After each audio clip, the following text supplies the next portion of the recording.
Esperemos 20 años más. Así empezó, así empezamos todos. Muy bien, Primera de Pedro, capítulo 2. Estudiando las epístolas a partir de Santiago, aprendemos algo que los apóstoles escribieron a la iglesia de Cristo. Y esto nos lleva a una situación de darnos cuenta que los evangelios hablan de Jesucristo. Hablan de Jesucristo, que fue lo que vino a hacer. El libro de Hechos, Romanos y Hebreos nos hablan de amarrar el Antiguo Testamento con el Nuevo Testamento. Porque todo lo que sucede en Hechos, en Romanos y en Hebreos, empezamos a verlo como los apóstoles, que son Pablo especialmente, empieza a traerlo del Antiguo Testamento y demostrar cómo se cumplió en el Nuevo Pacto. Pero los apóstoles, a partir de Pablo en adelante, de Santiago también en adelante, escriben a la iglesia, a todos aquellos que hemos puesto la mano en el arado, a todos aquellos que hemos sido designados por Dios para llevar el mensaje de salvación a otros niveles. Y es a nosotros a quienes nos toca que estudiar con mayor interés y con mucho cuidado las enseñanzas. Porque a causa de desconocer, a causa de no estudiar y de no darle la importancia a las epístolas hacia la iglesia, es que la iglesia no ha alcanzado el nivel que debe tener. Todas las epístolas, a partir de Santiago en adelante, son epístolas magisteriales, o sea, son para enseñarnos, para instruirnos. Todas las demás anteriores fueron para confirmarnos quiénes somos, qué somos y dónde debemos estar.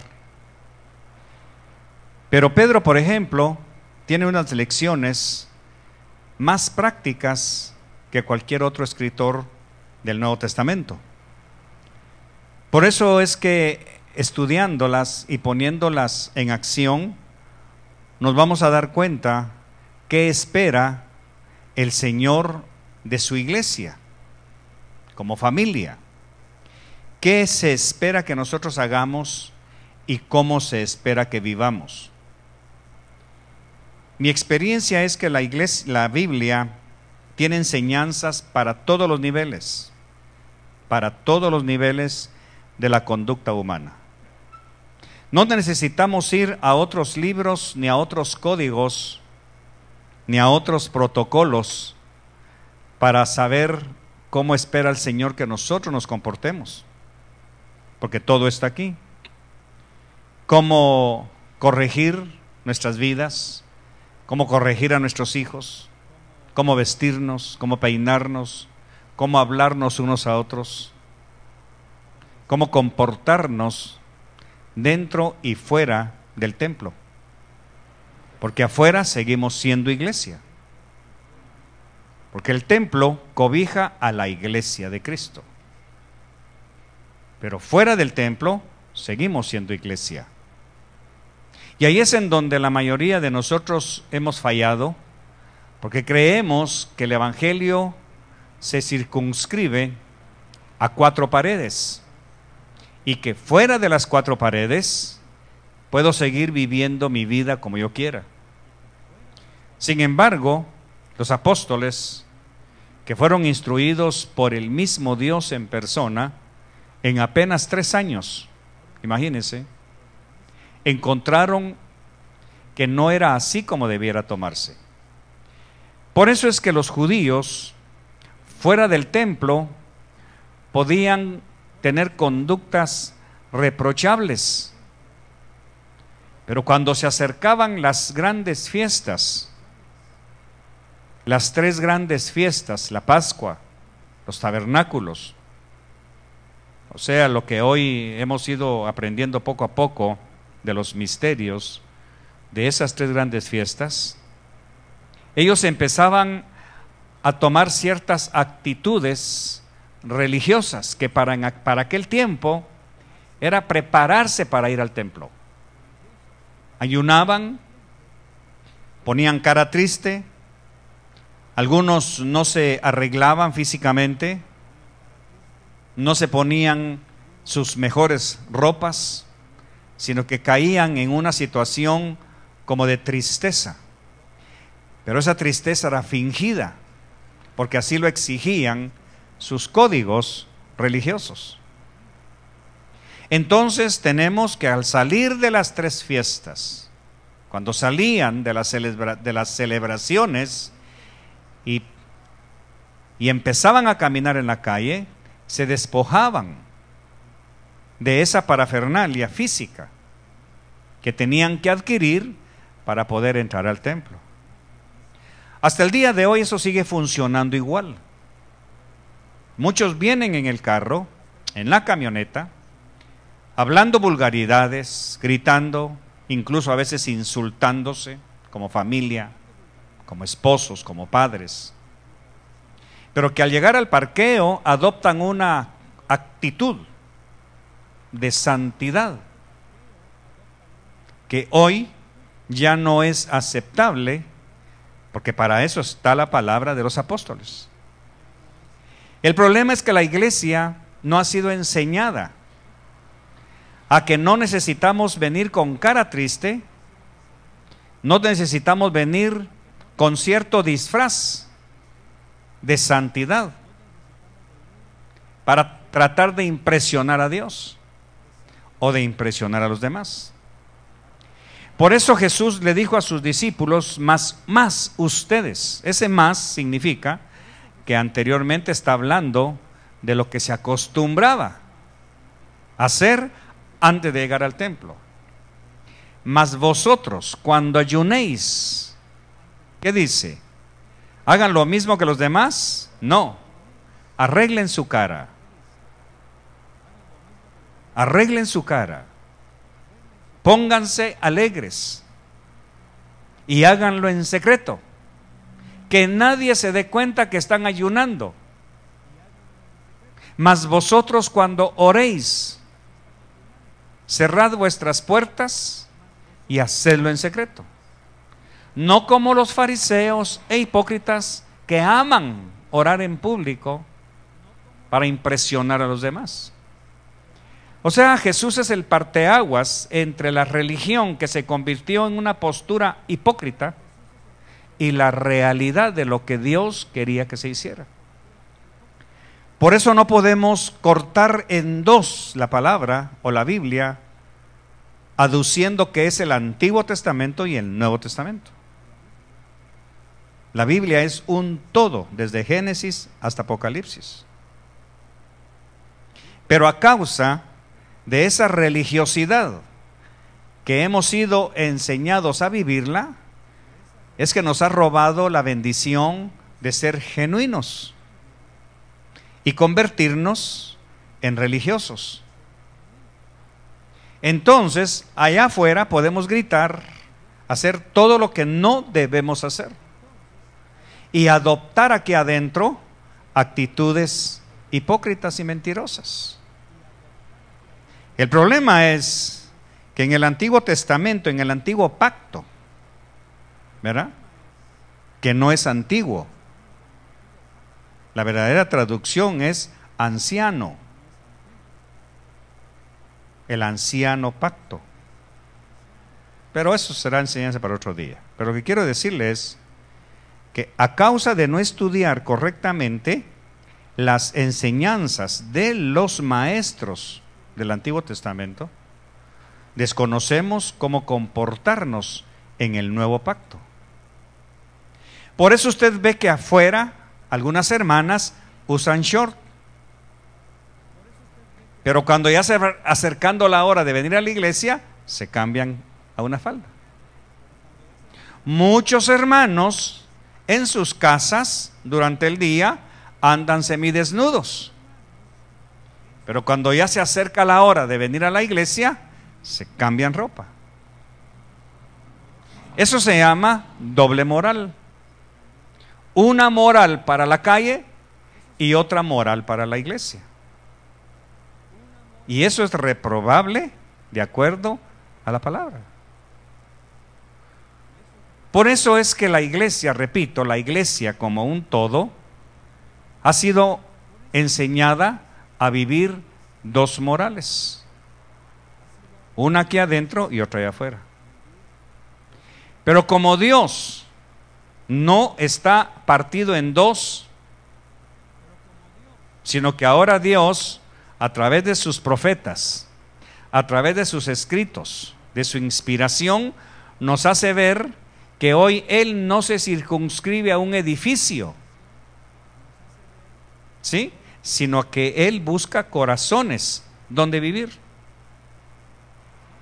Si así fuera, como muchos creen, que es en el templo donde hay que guardar santidad, quiere decir, y surge una pregunta: ¿en cuál templo está la presencia de Dios? No, sí, tal vez no me he explicado bien. Si tuviéramos el mismo concepto antiguo de que Dios está en el templo, primero en el tabernáculo de Moisés, se quita de ahí y vive, por así decirlo, cuando desciende la nube en el templo de Salomón. ¿Me sigue? Ok. Se destruye el templo de Salomón cuando lo destruyó Nabucodonosor.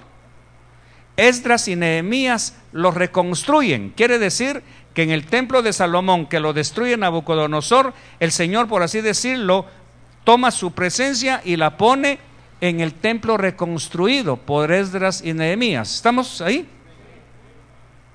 Viene la historia y Herodes está reconstruyendo, está terminando de reconstruir ese templo, que es el segundo templo. ¿Me sigue? Tito, el general romano, lo destruye. Pero acuérdese que estamos estudiando el concepto de que solamente al llegar al templo tenemos que ser santos. Quiere decir que si Tito destruyó el templo, ¿en cuál de todos está hoy la presencia de Dios? No, es que no me diga su corazón. ¿En qué edificio?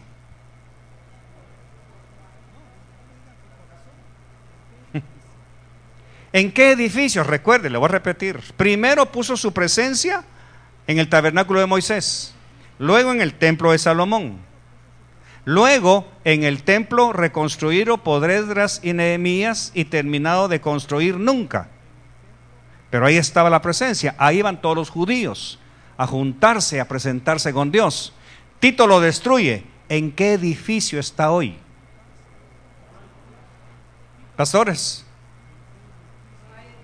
no hay edificio. Diga conmigo, no hay edificio. Porque si no, tendríamos duda. Tendríamos que ir al templo de tal denominación, o quizá está en el otro, o quizá está allá. Entonces, si ya no hay templo físico, ¿dónde está la presencia de Dios? Ahora sí, aquí.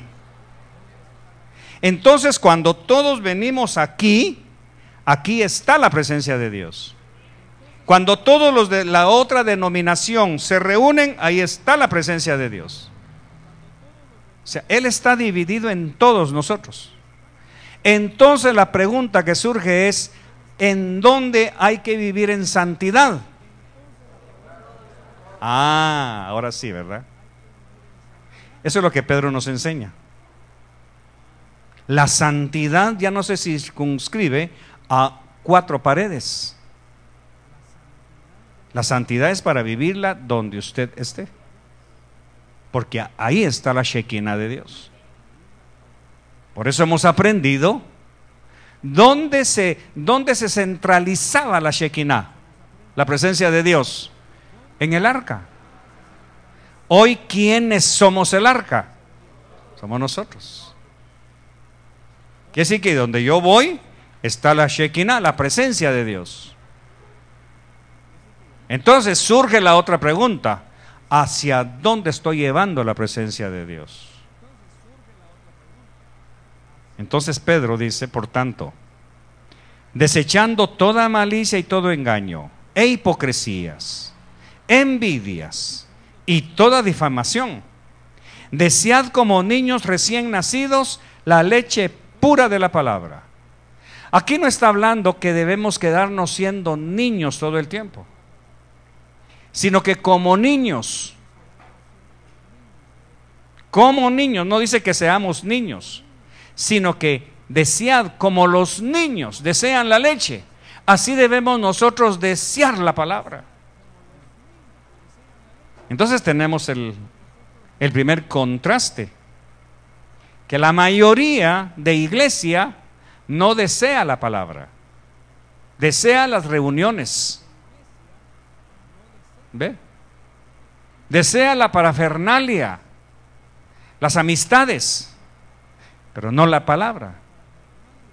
Porque únicamente el que desea como que fuera niño, no porque es niño, sino como que fuera niño, que está esperando que mamá le dé la leche, así quiere el Señor que nosotros vengamos a la iglesia. No con parsimonia, hermano. No. La pregunta que debemos hacernos cada día de culto, antes de llegar a la iglesia, voy a quitarme la palabra iglesia porque eso creo que confunde. Antes de llegar al templo es a ver qué me enseña el Señor hoy. Ahora, solamente ese pensamiento, ¿qué implica físicamente? ¿Qué implica? Expectativa, interés. Estoy expectante. A ver qué me enseña el Señor hoy. A ver qué me enseña. Y no estoy quieto. ¿Cómo hace un niño cuando tiene hambre? A ver, Carolina, ¿cómo has visto a tu bebé? Hace berrinche, llora y te mete la mano en la blusa. Y he oído atrás del carro cuando dices, aquí no, ¿verdad? ¿Qué te está pidiendo ese bebé? ¿Qué te está pidiendo? ¿Por qué? Porque tiene hambre. Diga conmigo, porque tiene hambre. ¿Tiene usted hambre? No me responda tan rápido. Su actitud debiera mostrarlo. Mi actitud debiera mostrarlo. Hoy voy a ir a comer, a ver qué me da el Señor. Señor, aquí estoy y no estoy quieto, ¿verdad? Y las alabanzas, gloria a Dios, y la ofrenda, que quiten anuncios, quiero la palabra, es lo que quiero. Deseado la leche pura de la palabra. Por eso es que la iglesia, hermano, tiene años y no crece lo suficiente. Porque adornamos con un montón de cosas el culto. Artistas, bueno, un montón de cosas. Pero el centro de lo que usted debe desear y yo debo desear es la palabra. Ser como niño. Desesperarme porque ya me está agarrando la tarde. Desesperarme porque a última hora me agarró una llamada o que el carro no arranca y... ¿verdad? ¿Me estoy explicando? Para que por ella crezcáis para salvación, si es que habéis probado la benignidad del Señor, y viniendo a Él como a una piedra viva, desechada por los hombres, pero escogida y preciosa delante de Dios, también vosotros como piedras vivas, sed edificados como casa espiritual. Aquí está. Entonces, primero, la piedra viva es el Señor. Quiere decir que debemos sustentar nuestra fe basados en la piedra inconmovible que es Cristo. Pero este lunes estudiábamos algo con mis amigos, los hombres, este verso. También vosotros, como piedras vivas, sed edificados como casa espiritual. ¿Para qué? Para un sacerdocio santo. Esto es muy interesante estudiarlo y espero grabárselo en su mente y en su corazón. ¿Por qué no es bueno que usted no se interrelacione con la iglesia? Algo que normalmente se acostumbra. ¿Pero por qué no es bueno? Porque estamos dejando de cumplir lo que Pedro está enseñando. Usted es una casa en construcción. ¿Me sigue? Usted es una casa en construcción. Yo soy otra casa en construcción. ¿Por qué? Porque yo soy el templo en donde Dios ha decidido poner su morada. Y como casa espiritual de Dios, estoy siendo construido como piedra viva, para que yo llegue a ser un sacerdote santo.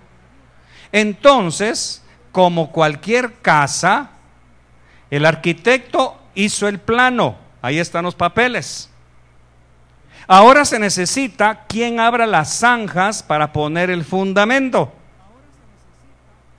Y viene Jesús y pone la zanja por donde se va a poner el fundamento. Viene Jesús y se puso como fundamento. Es lo que dice Pablo. Yo ya puse el fundamento. Ya se convirtieron a Cristo. Ya se bautizaron. Ahora Pablo viene y se va de esa ciudad a otra ciudad a convertir y a poner el mismo fundamento en otras. Vamos a suponer, llegó a Éfeso. Y en Éfeso viene y agarra y toma a alguien y lo pone como pastor, para que siga edificando a la iglesia conforme a la palabra.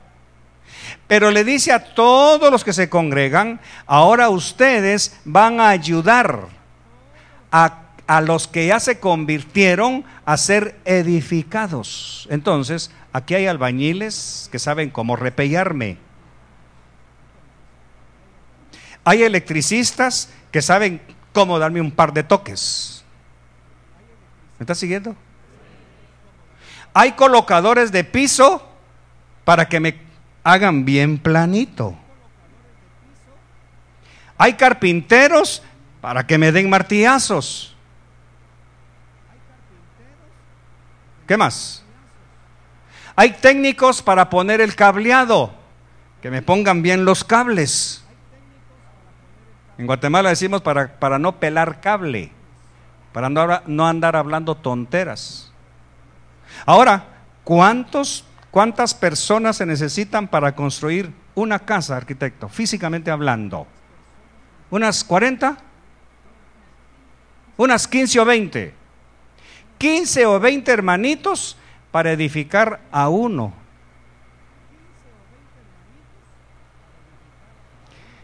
Pero resulta que usted va a decir amén a la chulona. ¿Quién lo está edificando? ¿Se da cuenta? Entonces la iglesia no ha sido enseñada a que todos, mire pues, también vosotros, verso 5, como piedras vivas, sed edificados. Pero voy a quitar el voz antiguo de sed y lo voy a poner en nuestro contexto actual. Así ustedes, como piedras vivas, sean edificados. Ese sean. Gramaticalmente hablando, profesor, ¿qué significa? Que alguien te va a construir a ti y tú vas a construir a alguien. ¿Ve? Por ejemplo, ¿quién va a poner las ventanas? Alguien que ya tiene la experiencia para ponerme mis ventanas. ¿Quién va a hacer los marcos? Alguno de ustedes, como carpintero, tiene la experiencia para ponerme los marcos en esta casa. ¿Me estoy explicando, hermanos? Estamos hablando de una iglesia granítica, de una iglesia de hermanos, de una iglesia en donde todos le metemos mano a cada una de las casas. Pero ¿cuál es el pensamiento religioso? Conmigo no se meta usted, a mí déjeme tranquilo. Mire, hermano, y no he visto a su esposa, ¿y a usted qué le importa? Mire, hermano, yo he visto que usted siempre viene de mal humor. ¿Y qué quiere? ¿Que ande como payaso? ¿Qué está pasando? ¿No se está dejando edificar? No se está permitiendo edificar. Porque todos nosotros tenemos que ser edificados para llegar a ser sacerdocio santo, para ofrecer sacrificios espirituales aceptables a Dios, no a la gente, a Dios, por medio de Jesucristo. Pues esto se encuentra en Escritura. He aquí, pongo en Sión una piedra escogida, una preciosa piedra angular, y el que crea en Él no será avergonzado. Si usted cree en Jesucristo, jamás va a ser avergonzado. Este precioso valor es pues para vosotros los que creéis, pero para los que no creen, la misma piedra que me edifica a mí, esa misma piedra que desecharon los constructores, esa en piedra angular se ha convertido, y piedra de tropiezo y roca de escándalo. Por eso es que estas enseñanzas doctrinales, esto es doctrina pura. No son mensajes, no son, yo no le puedo dar la connotación a esto de un mensaje, esto es doctrina pura.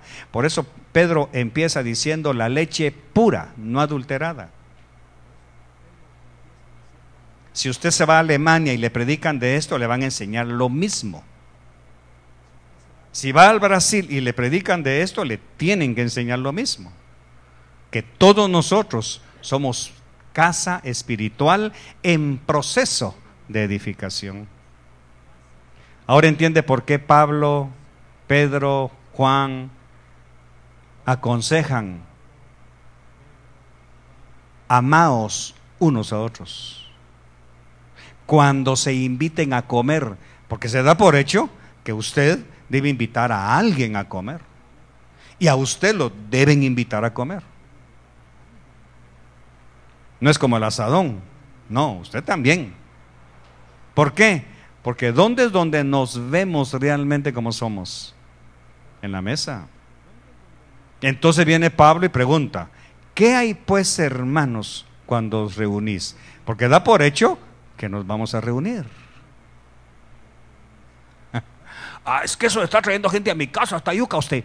No es que esté yuca, usted necesita que la gente llegue a su casa. ¿Y qué? ¿Para que se coman mi comida? Es que no es suya, es la del Señor. Entonces esto es lo que nos está enseñando. Y entonces se ha convertido en una iglesia celular. Todas las células por todos lados. Y la iglesia es un cuerpo. ¿Me explico? La iglesia es un cuerpo. ¿Qué hay pues, hermanos, cuando se van todos al circo? Así dice Pablo. Cuando os reunís, ¿hay salmos? ¿Hay profecía? ¿Hay palabra de ciencia?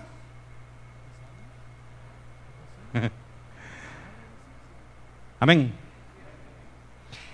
Estoy leyendo esto porque Pedro se lo escribe a la iglesia que se reúne en Corinto, no en Visión de Fe. Lamentablemente, regresamos al capítulo 1. Pedro, apóstol de Jesucristo, a los expatriados. ¿Y quiénes somos los expatriados, hermano?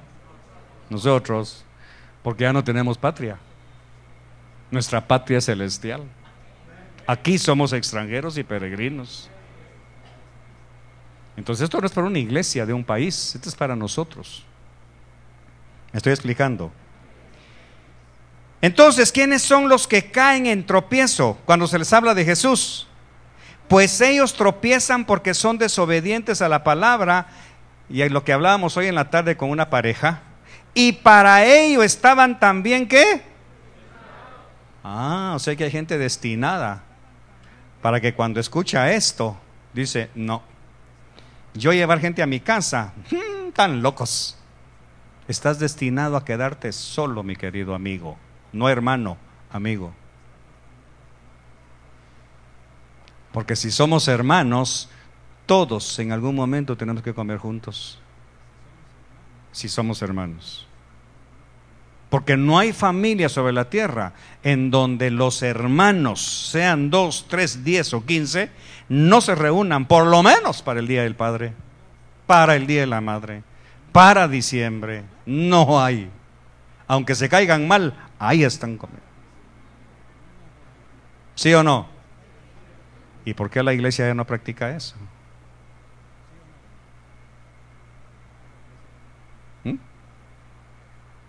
Bueno, estoy hablando de Pedro, ¿verdad? No de ustedes. Nosotros somos un amor, hermano. Sigamos. Verso 9. Pero vosotros sois linaje escogido. Ese pero, ¿qué significa? Que los que anteriormente, los del verso 8, que no son hermanos, sino porque estaban destinados a rechazar esto. En cambio, los que sí lo aceptamos, entramos en el pero. Pero vosotros sois linaje escogido. ¿De qué está hablando Pedro aquí? Pedro lo sabe, porque él era un pescador de éxito. Él tenía su cooperativa de pescas. Él posiblemente era el jefe, según los estudiosos era el jefe, el gerente de la cooperativa. ¿Ah? Entonces Pedro, cuando estaba pescando, estaba bien en el mundo. Malcriado, enojado, todo lo que era Pedro como pescador. Pero pasa Jesús y le dice: hey Pedro.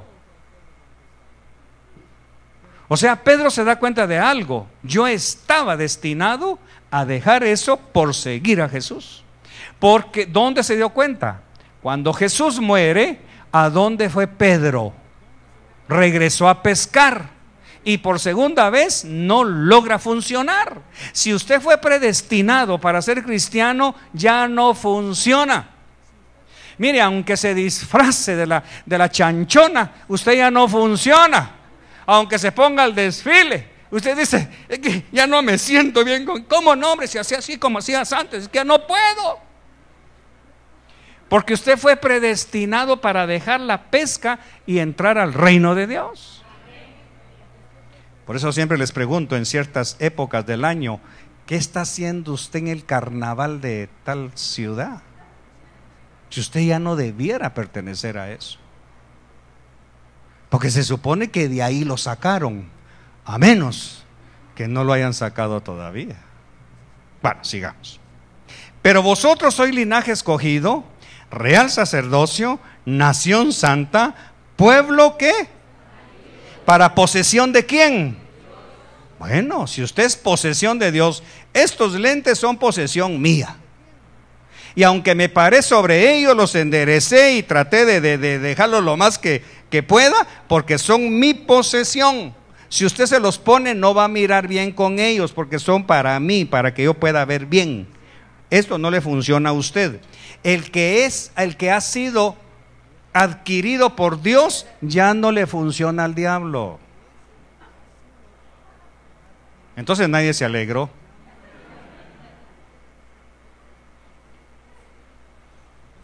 Pero si usted todavía le funciona a su antiguo dueño, usted todavía no ha sido adquirido por Dios. Y aquí la cosa ya se pone difícil.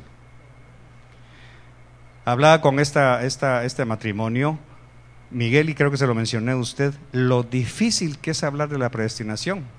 Pues aquí estamos hablando de lo mismo. Difícil hablar de eso, ¿no?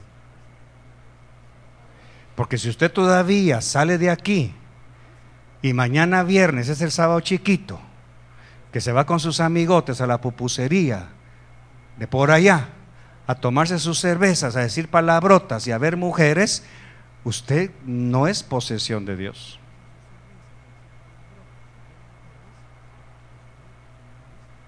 Si usted al salir de aquí todavía golpea a su esposa, la trata mal y la insulta y la ultraja, usted no es posesión de Dios. ¿Por qué? Porque aquí está claro. Pueblo adquirido para posesión de Dios. ¿A fin de qué? Ahí está, ¿verdad? No lo leo ahí, pero estoy seguro que ahí está. ¿A fin de que qué? ¿Anunciéis qué? ¿De quién? Ahí está. Es que Pedrito, hermano, ese es bien. Sí, mira, algunos dicen que yo soy duro, pero no es que yo sea duro, yo solamente leo la Biblia. Y Pedro dice, hermano, que usted y yo, o los que hemos anhelado entender quién soy, entonces mi misión, no visión, misión, ¿para qué fui escogido? Para anunciar las virtudes de aquel que os llamó de las tinieblas a su luz admirable. Pues vosotros en otro tiempo no erais pueblo, pero ahora sois el pueblo de Dios. No habíais recibido misericordia, pero ahora habéis recibido misericordia. Aquí es en donde yo les pregunto cómo es posible a los que tengan más de 3 años de estar conmigo, que todavía se me van en agosto, sin diezmar. ¿Cómo es posible que se me desaparecen desde octubre, noviembre y diciembre y vienen hasta en enero? Por eso yo repito, el que se convirtió en enero, también yo, ¿verdad? Como pastor, le voy a dejar que celebre su semana de agosto, que se vaya, pero el próximo año ya no te lo acepto, porque ya pasaste un año recibiendo enseñanza. Ahora imagínense los que ya tienen 6, 8, 10 años, hermano, y todavía se van a pintar de azul y blanco y su gorrito, y la pregunta es, ¿y entonces qué somos? ¿Las virtudes de quién estás mostrando ahí? ¿Las virtudes de quién? Entonces Pedro, que es, o Juan, que es bastante pragmático en esto, también dice que si nosotros no somos hijos de Dios, somos del cachudo. Porque si tus obras, ahí no está hablando de tu congregación, ni de tu cara, de ojos de huevito estrellado, no, de tus obras no son las de Dios, ¿las obras de quién estás mostrando? ¿De vuestro padre? Del diablo. Eso es lo que dice Pedro.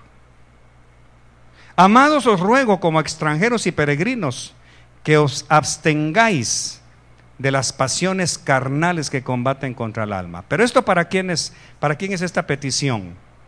Para los que saben que somos extranjeros y peregrinos. Ahora, aquí termino el estudio de hoy a causa del tiempo. Lo vamos a continuar la otra semana. Amén. Solo quiero terminar con esto. A veces caigo mal porque yo digo, para mí es fácil entender esto, ¿verdad? A veces caigo mal y yo sé que caigo mal. Pero le voy a explicar por qué para mí es fácil entender esto. Y se lo voy a poner en nuestro contexto. Se lo voy a repetir. Amados, os ruego como a extranjeros y peregrinos que os abstengáis de las pasiones carnales que combaten contra el alma. Entonces, ¿por qué para mí es fácil esto? Muy sencillo. Porque yo deseo mis champurradas chiapinas. A las 4 de la tarde hablábamos con mami, ayer me quedé porque estaban haciendo un trabajo en la casa y entonces me dio hambre y fui a la cena a buscar algo con qué mojar en mi café. Y andaba buscando mis famosas champurradas. Pero como soy extranjero en El Salvador, no hay champurradas. Entonces, ¿qué es lo que tengo que hacer? Abstenerme de desearlas. ¿Me estoy explicando? Entonces, repito, para mí es fácil entender esto, porque como yo soy extranjero en este país, no hay champurradas. Entonces me abstengo de desearlas. Ahora vengamos al mundo espiritual. Como yo no pertenezco a esta tierra, me puedo abstener fácilmente de ir a pintarme la carota de blanco y azul. de ir al cine, de ir al baile, de ir al concurso del hombre más guapo del barrio, del abanderado de la comunidad. ¿Por qué? Vamos a ver por qué. ¿Quién me contesta? ¿Por qué? Porque somos extranjeros. ¿A ti no te dan ganas de repente una tu enchilada, cielo, con el curtido y la que sí, a ti se agua la boca? Pero aquí no las hacen. Entonces, ¿qué tiene que hacer mi esposa? Aquí siento el deseo de la enchilada, pero como no estoy en Guatemala, me abstengo. Entonces, como usted no pertenece a esta tierra, mi querida señorita, usted tiene que abstenerse de andar de novio en novio. Ah, ya se va a meter, eso me lo está tirando a mí, a quien le caiga.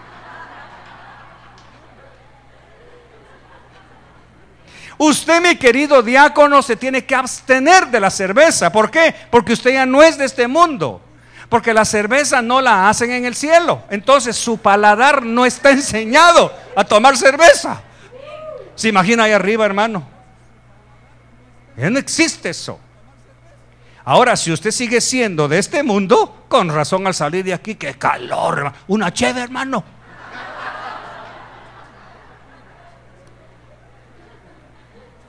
¿Me explico? Eso es lo que hay que entender.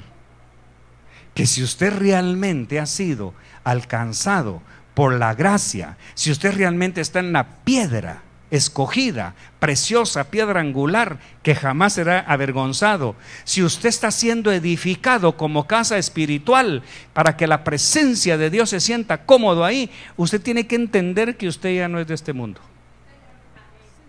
Por lo consiguiente, lo que hay en este mundo no le pertenece a usted, porque usted no es de este mundo. Entonces vuelvo al ejemplo clásico que les doy. Hoy fuimos a comer con mi esposa a desayunar pupusas, cuchillo y tenedor. Pero eso se come con los dedos, no en el reino donde yo pertenezco. No, pastor, si mire tan rico. No, no para mí. No para mí. ¿Por qué? Yo no soy de este país, soy extranjero. Entonces ni la cerveza, ni el vino, ni el traguito, ni los churumbeles de España, nada me tiene que atraer. Amén. Tal vez, Sergio, tú todavía te recordarás de los, ¿verdad? Tampoco. No, pero si yo nací en 1962, haga sus cuentas. Mariano dice que no, que tenemos la misma edad. Estamos aprendiendo, hermano. Así que si usted es de este mundo, con razón, vaya. Pero si usted está consciente de que el Señor lo separó de las tinieblas y lo sacó de ahí para pasarlo a su luz admirable, usted no puede vivir como antes. ¿Y por qué está triste, hermano? Que nadie me cantó el Happy Birthday. Es que en el cielo no cantan ese corito. Así que no tiene por qué ocuparse. Es que nadie me dijo que no, si usted no depende de del mundo. Por eso es que nos llaman locos. Pero ¿qué dice Pablo? Que el evangelio, ¿qué dice? Es locura. ¿De quién? De Dios. Solo a un Dios como el nuestro se le puede se le puede ocurrir sacarnos de las tinieblas donde está el Happy Birthday, donde está el esto, que lo otro, que el chingolingo, que la lotería, que el bingo, que el vikingo, sacarnos de ahí. Aquí no hay nada de eso, chulito. Pero Señor, aquí siento aquí me baja la espuma, Señor. Aquí. Pues sí, pero como ya no quieres regresar allá, no, Señor. Bueno, entonces aquí no se usa eso. Aquí no se usa. Es que yo sueño con mi minifalda, sueña, pero aquí no se usa.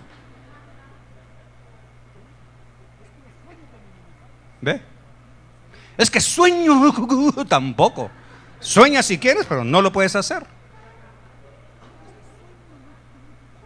Amén. Dicen gloria a Dios. Ahí me recuerdan la otra semana donde nos quedamos. ¿Se da cuenta que este es el verdadero evangelio que debemos vivir, hermano? Ahora se da cuenta por qué tanto fracaso en la vida de los evangélicos y por qué yo, en lo personal, he acuñado en 3 niveles al pueblo de Dios: los evangélicos, los cristianos y los simpatizantes. Los evangélicos son los que nunca habían leído esto. Y a veces me dice, ¿y por qué nunca me habían enseñado eso? Porque su pastor solo en los 4 evangelios se movía. Pero dígale: Señor, gracias por haberme traído aquí, porque me están haciendo unas cosas. ¿Y cuánto tiempo tiene eso? A ver, pastores, ¿cuánto tiempo tiene la iglesia de existir? Mínimo 2000 años. Si esto no lo descubrimos ayer. El problema es que quiere carácter enseñar esto.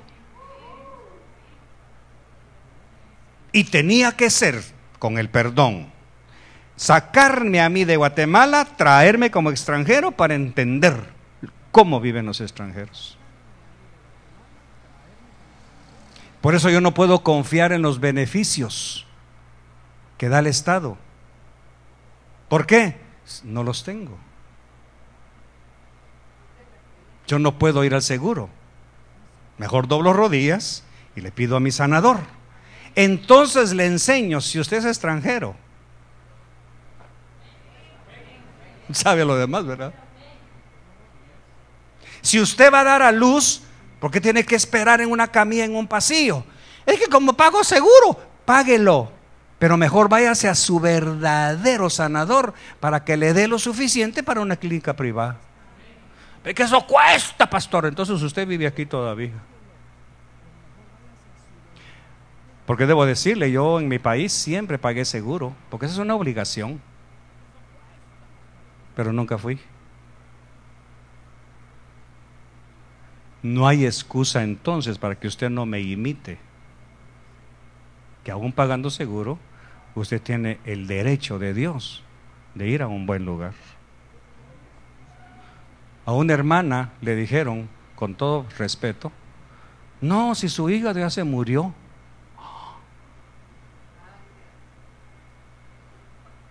Ya se murió su órgano. ¿Y entonces qué tengo? Si usted está como que es caña cascada, ya está todo así. ¿Y cómo sale de ahí, hermano? Todo así. ¿Y qué te pasó, mami? Vengo muerta en vida, hermano. ¿Y la palabra qué dice? Yo vine para que tengan. Pero ahí está. Pero hay que ser extranjero.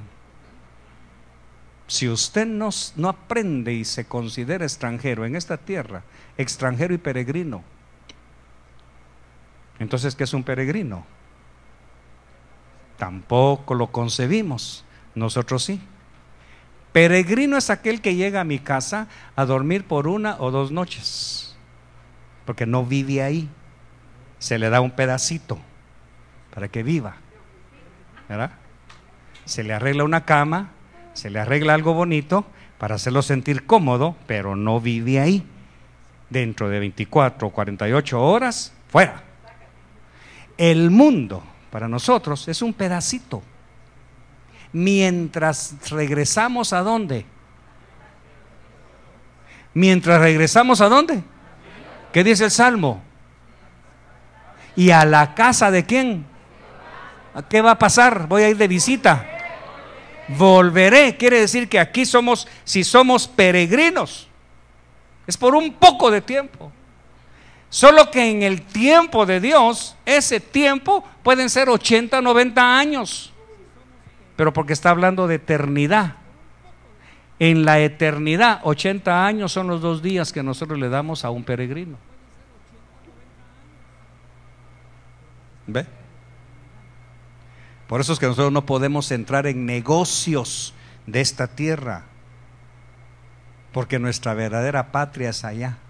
Entonces, cuando yo entiendo que en El Salvador soy peregrino y extranjero, no me meto a tener propiedades. Nada es mío. Nada es mío. Este tacuche no es mío. Zapatos no son míos, hombre. Aretes, anillos, no es mío. ¿Por qué? Porque eso es de esta tierra. Padre, muchas gracias por tu palabra. Quiero hacer algo con los pastores esta noche. Esta epístola es bastante sugestiva y se necesita bastante convicción para poderla enseñar a una iglesia que está